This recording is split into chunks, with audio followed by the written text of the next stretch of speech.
Монгол борц.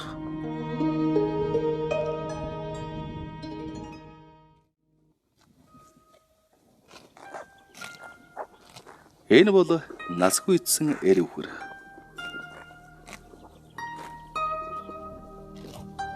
Харин энэ бол тэр үхрийн давсаг.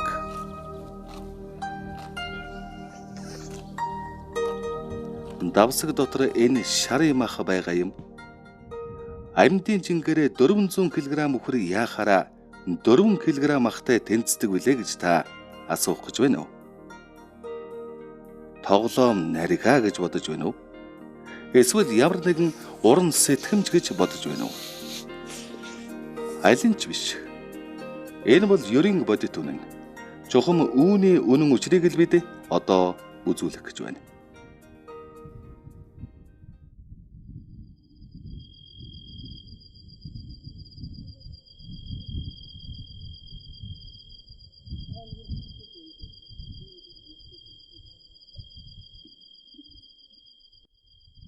Монгол угсаатан бол Балар эртнээс нааш Төв Азийн өндөрлөг удам их газарт нүүдлэн нутагсан малчид анчин гөрөөчд юм.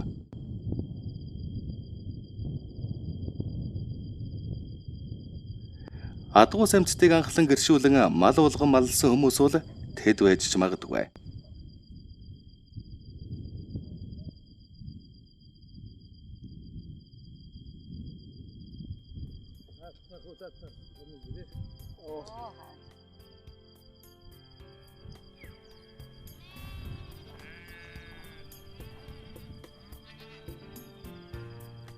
Хөвч хангай алтай нурууны өндөр уулс тэдний хоорондох асар өргөн тал хээр уужим их говь цөлөөдөг эзэмшин зуны 40 хэмийн халуунаас өвлийн 40 хэмийн хүйтэн хоёрын хооронд дөрвөн үлрэлийн эрхээр нүүдлэн амьдардаг болсон тэднийг өндөр илчлэгтэй махан хүнс голчлон хэрэглэж түүнийхээ дутууг нөхөн эрдэс шимээр хангагч сүү цагаан идэ айраг таргаар хооллох болгосон юм.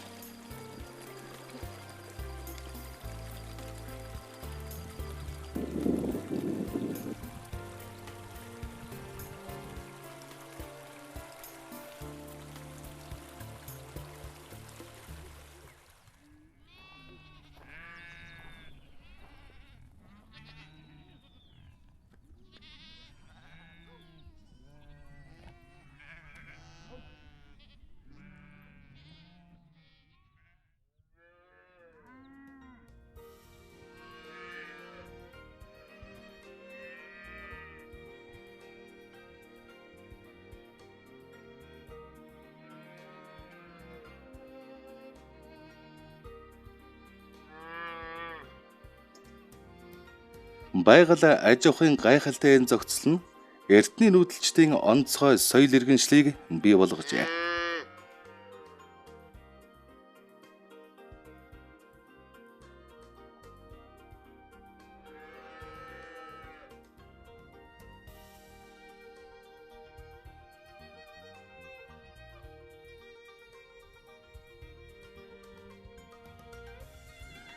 Монголын нүүдэлч малчдын энэ соёл нь суурин амьдралтай тариачин ногоочд буюу өвсөн тэжээлтэн, усан тэжээлтэй буюу загасчин, замагчин иргэдээс тэс ондоо болгосон юм.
Яг энэ монголчуудын хэрэгэлдэг энэ мах бол борцлох уламжлалт аргыг яг тэр чигээр нь хэрэгэлдэг тийм улс ер нь бараг байхгүй болов.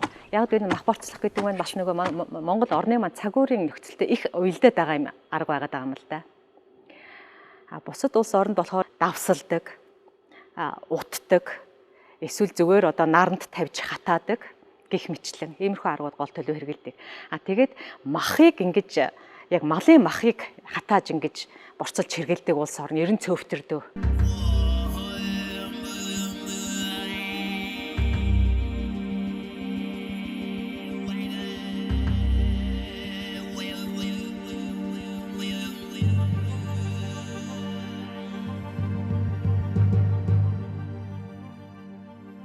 Монгол угсаатнуудын нэн эрт үед нутаг улс бэлчээр мал сүрэг эрх мэдлээ булаалдан овг аймагуд хоорондоо дайтан тэмцэлдэх ганцууд үер усны аюул зэргээс зайлж алс холын олон хоног сарын их нүүдэл хийх зэрэгэлдэх улс үндэстнүүдтэйгээ 8 арилжаа хийж олон сарын тэмээнжин явуулах элч төлөөлөгч нарыг илгээх зэргээр байнгын хөдөлгөөн дунд амьдарч байжээ. Их уул нуруудыг давна өргөн их говь цөлийг гатлах хэрэгтэй болгоно. Чухам ийм үед хэрэглэхэд тохиромжтой, чанартай, оваржин багтай, өмхирч муудах буюу тас хөлддөггүй. Хэрэглэхэд хэлбэр махыг бий болгох хэрэгцээ амьдралаас урган гарчээ.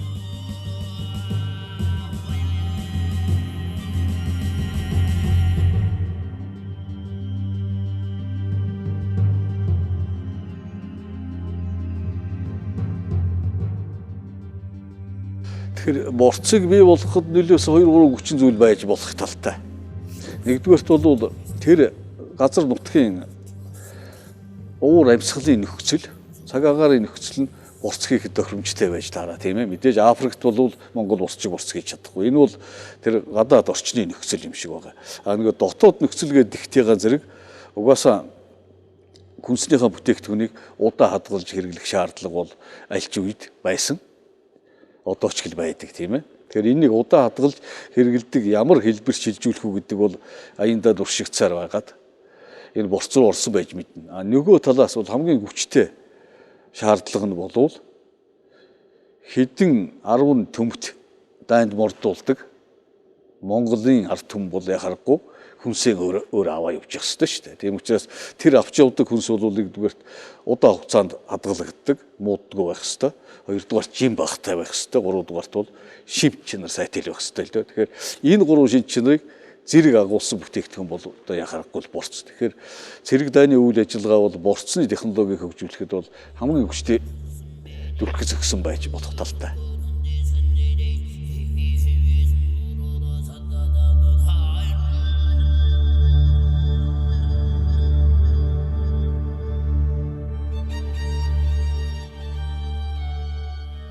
Одоогоос 2200 жилийн тэртээд монголчууд анх төрт улс хүн нүгүрнэм байгуулсан байдаг. Аз даяар улс төр цэрэг худалдааны өргөн харилцаатай ийм гүрнийг байгуулахад халуун хүйтэн ямар ч нөхцөлд чанараан үл алдах, хэдэн сар хэдэн жилээр хадгалж болох, авч явахад төвөг болохгүй, мөнөх гайхалтай хүнсний маха хэрэгэлсэн мэдээж. Монголчууд хэдэн мянган километр газарт мал туугаад, махачаад, эсвэл ан хөрөөгөөр амиа зогоож яваагүй мэдээжээ. Энэ гайхалтай Монгол хүнс бол Монгол борц юм аа.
Энэс хавраа.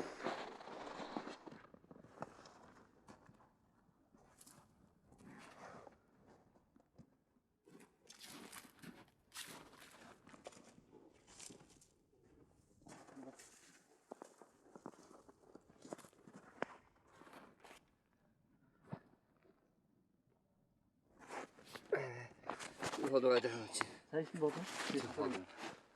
Аа татчих. Тата. Байтаач.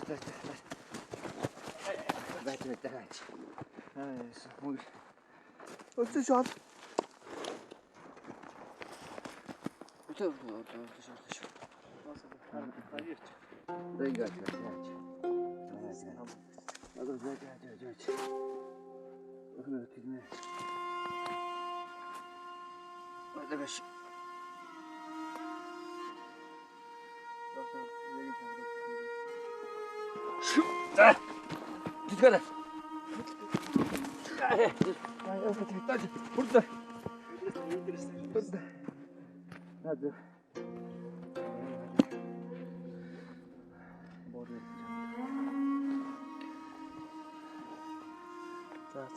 Хааш. Та дишнэш би яач. Диштэй зүсэн болж байна. Хааш харч. Аваад ирчих.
Монголчууд халуун хүйтний 80 хэмийн хоорондоо хэлбэлздэг эрсдэс уур амьсгалтай нутагт амьдардаг учраас өвөл эхлэхэд малаа тарган байх үед нь нэдэлж махын хөлдөөн нөөцөлж үйцлэн намрын сүүлээс өвлийн 3 сар хаврын дунд сар хүртэл хүнсэндээ хэрэглэнэ.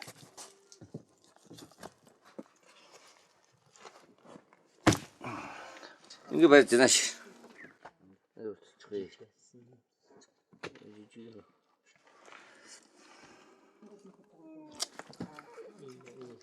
Наач булчин.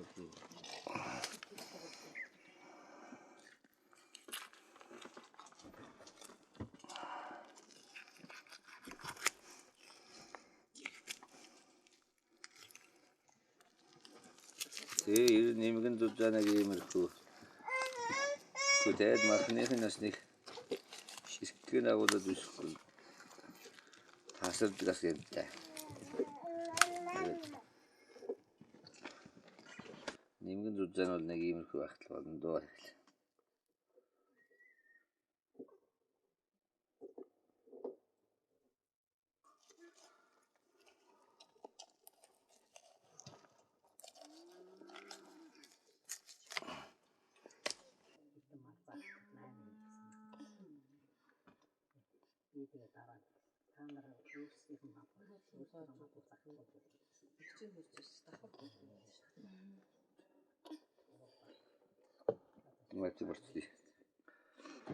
Ер нь борц гэдэг юм чинь хавард одоо мал ногоодоо таргалахыг л хүлээж ажил тэгээд борцолж дээр үе тэгжил одоо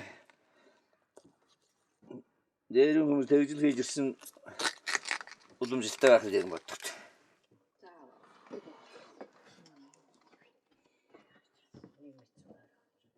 Үнэнэ тавиад махан үнэнэ өлгөөд махан дээр нь тавьж.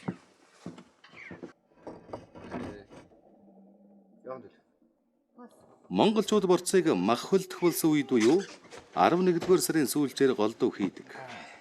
Мөн халуун дулааны улирал мал турж муудсан хаврын цагт идэхийн тулд борц хийн. Тэр бүхэл эмчилгээ сувилгааны зориулт тарж хийдэг байлаа. Ихэд ойрхон тавьжуулахгүй шүү. Тэгээд нэг зайтаж биш угаасаа хатаад ажин зай гарна.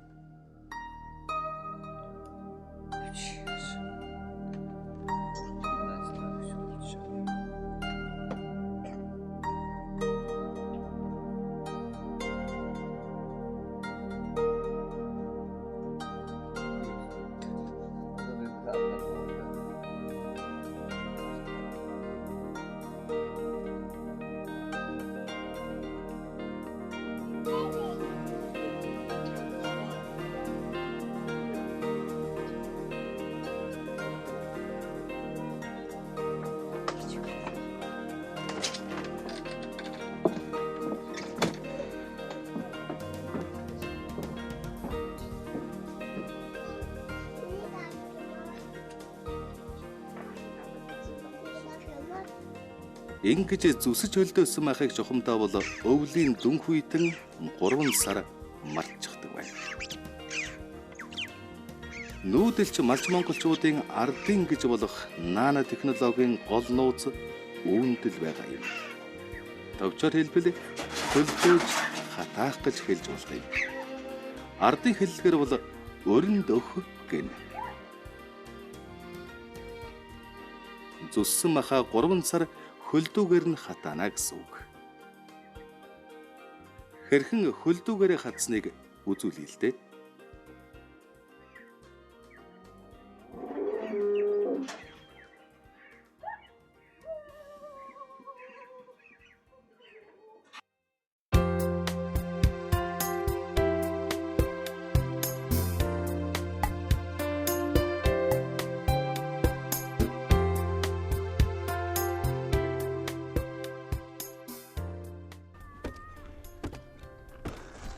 Голдоо цулгуй болтлоо хөлдүүгээрээ хатахад 2-3 сарын хугацаа хэрэгтэй. Гүйцэд хатаагүй бол голдоо ийм цул хэвээр байдаг. Хатсан бол цулгүй, сиймгэр зөөлөн, гарын аясаар нурж унахад бэлэн болсон байдаг.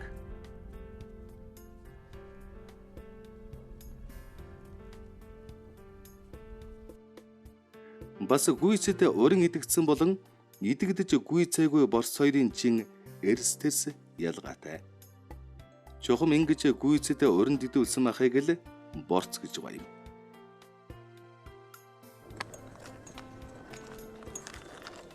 Одоо зөвхт монголчууд ерөн хатаасан махыг ч бас борц гэж ерөнхийд нь нэрлэдэг болжээ. Гэтэл борц хатаасан мах хоёр огт өөр.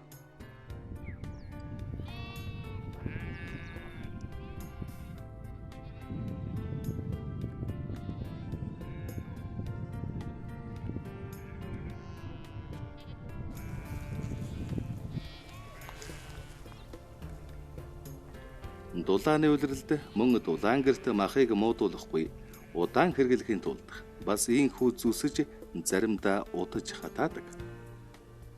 Хатаах болон хэрглэх болтол хэдхэн хоног болно. Энэ бол жинхэнэ борц биш хатаасан мах. Өнгө үнэр, амт чанар нь өрөнд өгсөн борцноос бүгд өөр.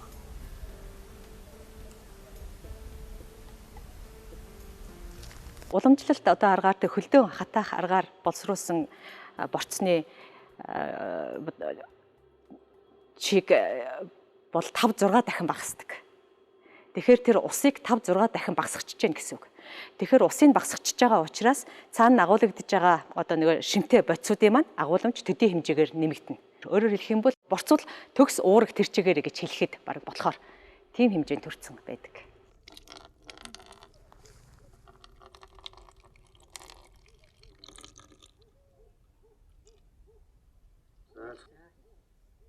Алсын аянд бэлтгэн үхэр төхөөрч махыг борцлохдоо давсгийн авч цэвэрлэн аарц цагааны шар усанд хийж тавьдаг. Энэ бол аяны бас нэгэн чухал бэлтгэл. Цагааны шүүсэнд хийж удаан байлгадаг нь давсганд шингэсэн байдаг шивтрийг арилгаж бэхжүүлэн сун мухай болгож байгаа юм а.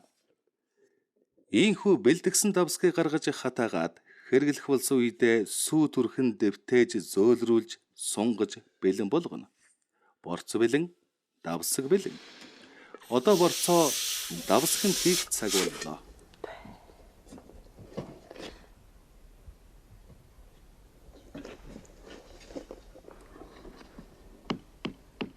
Өөр идэж гүйцсэн борцоо давсганд хийж хадгалахын тулд нүдэж нунтгалнаа. Ингэхдээ өөх, хальс, шөрмөс зэргийг оруулахгүй. Гүйцэд өрнөсөн борцоо нь гурилмэт нунтграна. Дулаанд хатаасан махвал хизээч тэгж нунтграхгүй. Нунтгалахын тулд модон уур чулуун нүдүрийг хэрэглэнэ. Мөн хонхортой чулуунд хийж нүдэх нь ч бий.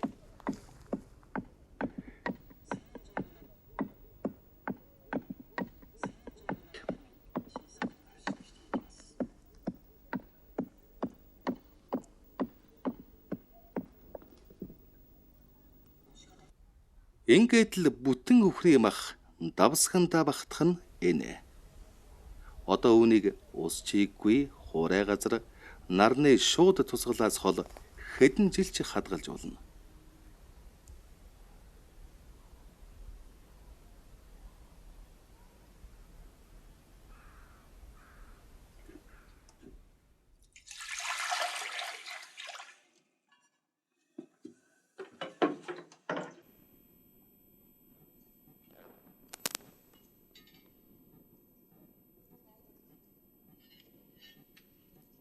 Сайхан шүлмөл гаргалсан хамтдаа гэж хэлдэг.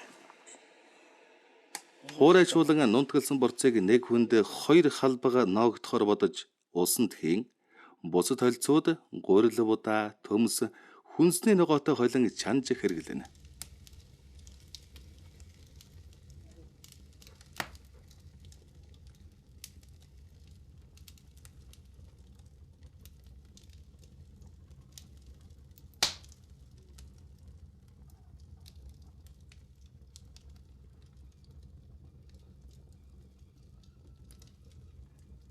Хатаасан борцыг усан дэвтээж хөшөглөөд хоолнд хэрэглэнэ. Бас нүдэж жижиглэн хэрэгжилж болдог.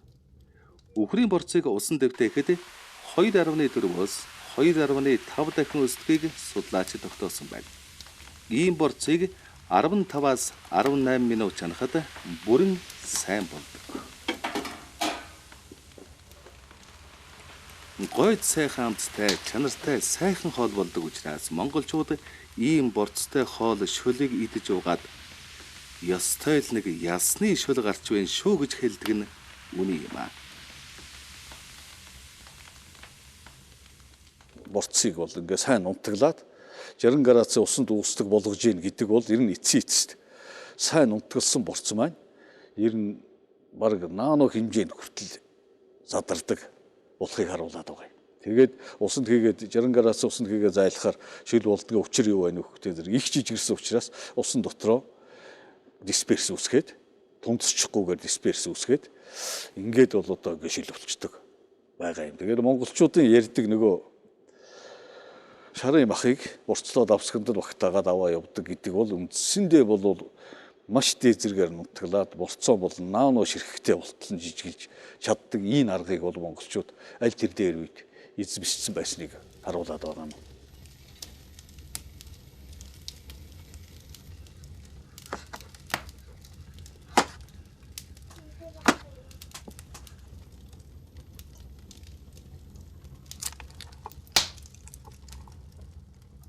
Арвангурваас 14-р зууны үед Итали, Франц зэрэг орнуудаас асар бэрх хол замыг туулан Монгол ирж байсан Европын жуулчид элж төлөөлөгч Марко Поло, Вильгельм Рубрик, Плано Карпин зэрэг хүмүүс нь тэдэнд замчлан явсан. Монголчууд ачаа хөсөх нэг их юмгүй өчүүхэн ганцгалаатай явдаг. Түүнээсээ хатаасан махаа гаргаж идээд олон хоног явхад өчүүхэн ядардаггүй. Цовоо сэргэлэн дуутай шуутай явдаг тухай ном тэмдэглэлдээ бичиж үлдээснийг дэлхий дахин мэднэ. Энэ бол чухамдаа борц идэж явсан хэрэг юм. Монголчууд эрт цагаас нааш 3 жил хадгалсан үхрийн борц эм болдгоо гэж үздсээр ирсэн нь бараг үний юм. Ядарч доройтсон хүнийг тэнхрүүлэх чухамдаа ийм удаан хадгалсан борцныг шулуулгахад хурдан тэнхэрж босож ирдэг. Үүний учир нь дээр үзүүлсэн Монгол нутгийн асар их шим тургамлын бодисууд хөлдөөж хатаасан борцонд хуримтлагдан чанараа алдалгүй хадгалагдсан байдгийг.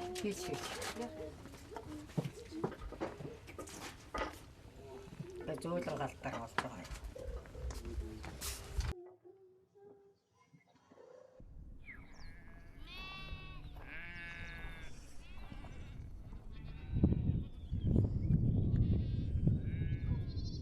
Бид дээд зэргийн чанартай хуур ашигласан махны тухай ярьлаа. Энэ бол Монгол борцны тухай ярианы гол хэсэг боловч тал нь юм л да. Одоо ёрийн аргаар халуун хүйтний ажил цагт хийж эргэлдэг борцны тухай ярилцгаая.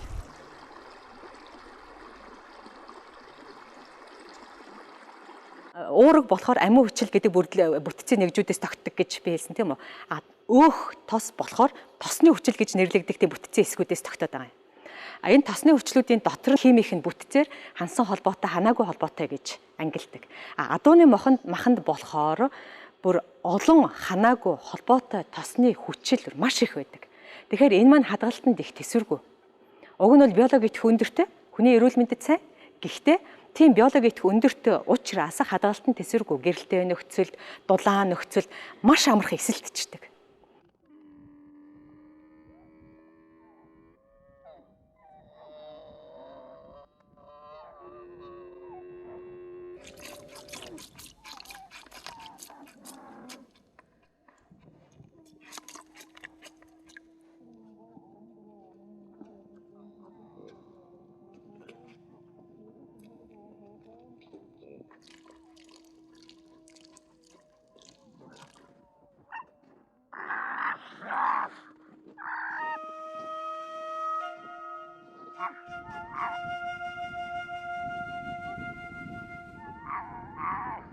Батак хэлсэн юм.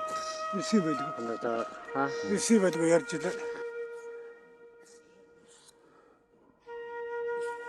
Надад хилээ суудаг юм уу тийм юугаар яхад нэг 3 дампуу борцоор гаралтай баг тийм яваад. Тэмээнэ орс наршанца. Иймэрхүү маяг жижиг ягаал тэгээд хавардагаа өөр хатаагаал нэг 4 сар үетэйгээ шорооноос өмнө тэгээд хатсан байна уу юу үзэж яваад нээсээ тэгээ бай гороодоор нөгөө вайшинг ороод хайцгаад бай гэргүүлж байна.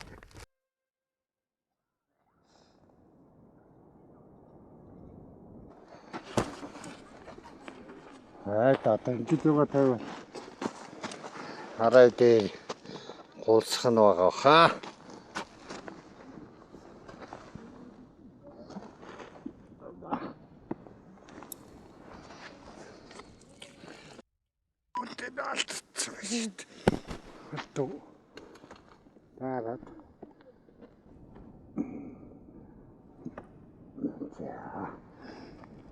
За вахт хаач байж байна да. Тооч.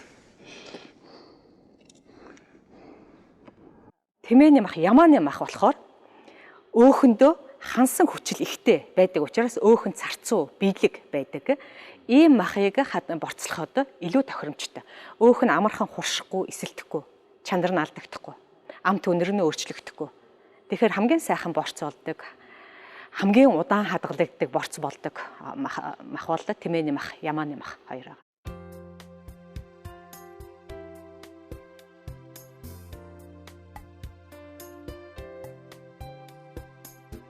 Адуу, хонь, үхэр, ямаа, тэмээ аль нэг ч борцолж болно. Гэхдээ адуу хоньны борц нь олон сар хадгалвал хөгзөрч мууддаг. Харин үхэр, ямаа, тэмээний борцыг хэдэн сар бүтэн жилээр ч хадгалж болно. Ус чигнээс холхон байлгавал болох нь тэр. Энэ нь уг малын биологийн чанар эдсэн ургамлаас нь болдог бололтой. За ер нь одоо манай судлаачдын бичснээс үзэх юм бол Монгол хонь бол 600 орчим зүйл ургамлыг л иддэг гэдэг. За ямаа бол тэрнээс дутуугүй байж таарна. Ягаад гэвэл ямаа бол дандаа сүргийн дөрвөнд яваад сурчлоод өвснөгөө голоо ичдэг. Гэхдээ зэрэг энэ махыг бий болгож байгаа үндсэн түүхийд бол яхахгүй бэлчээрээ ургамал болдог учраас энэ 5 өшөө малын мах бол өөр хоорондоо өвөрмөц ялгаатай байх нь.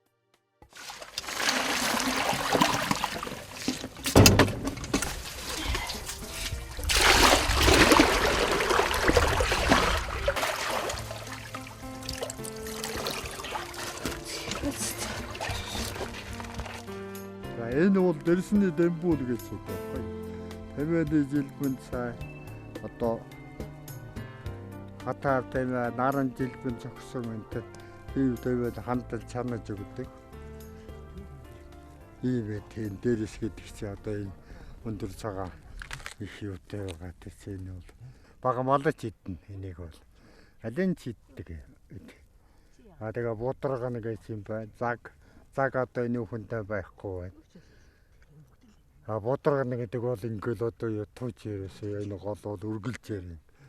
Гэрийн урдаашгүй эхлээл байж байгаа. Гаднаас эхлээд хон ямаа эдийн тэмээ эдийн. Тэмээний ганц хоолцол заг шүү дээ одоо.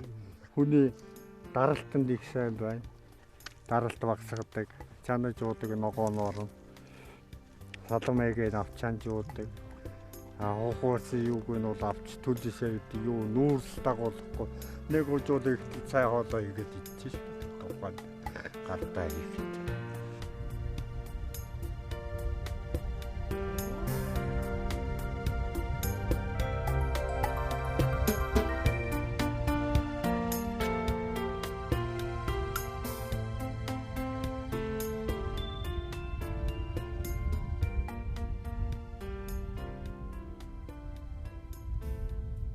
Ер нь бол бэлчээрт чинь нэг 500-600 төрлийн дээд ургамал ургадаг гэж манай эрдэмтдийн тийм тогтоосон судалгааны дүн байдаг юм байлээ. Тэгээ бэлчээр малын мах маань энэ өвс ургамлаас л идэж байгаа штэ. Тэгээ хамгийн олон төрлийн өвс ургамал иддэг нь хонь гэдэг юм байлээ. Байгальд ургаж байгаа тэр өвс ургамлаас чинь нэлээдгүйг нь эмийн ургамал гэж нэрлэдэг, нэг ардын уламжлалт, эмчилгээний тэргэлдэг уламжлалт штэ манайхан чинь. Ийхүү малчин нүүдэлчин монголчууд малын махыг өвөрмөц технологиор боловсруулан хэрэглэдэг нь давтагдчихгүй юм. Дэлхийн олон үндэстэн махан бүтээгдэхүүнийг давслах, хатаах, нөөшлөх, хям хийх зэрэг үйлдвэрлэсэн болон гар аргаар заримыг хагас боловсруулахсамаар урт богино хугацаагаар хадгалан хүнсэнтэй хэрэглэх түгээмэл технологиг дэлхийд даяар хэрэгжилж байгаа боловч монголчуудын махыг хуурайшуулан хадгалан хэрэглэх аргыг одоо хүртэл олоогүй байна.